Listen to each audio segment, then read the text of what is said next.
امام علی علیہ السلام رستے سے گزر رہے تھے، دیکھا ایک شخص ہاتھ منہ دھو رہا تھا اور ساتھ والے انسان سے باتیں کر کر زور زور سے ہنس رہا تھا۔ بس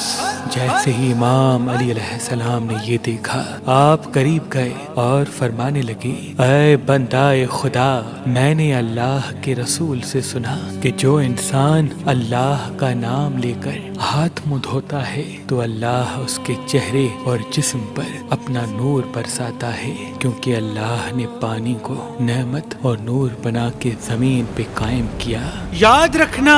جب بھی جسم کے قریب پانی آتا ہے تو وہ احساسات پانی اپنے میں سما لیتا ہے جو انسان کے دماغ و دل میں موجود ہوتے ہیں، اور یوں وہ احساسات اس انسان کے ساتھ مسلسل رہتے ہیں جب تک وہ انسان کوئی گناہ نہ کرے۔ تبھی ہاتھ منہ دھوتے وقت اللہ کی مخلوق کے لیے اچھا سوچو، اللہ کا شکر کرو، تاکہ یہ پانی تمہارا محافظ بن جائے اور اللہ کی رحمت، برکت اور نور بن کے تمہاری زندگی سنوارنے لگے۔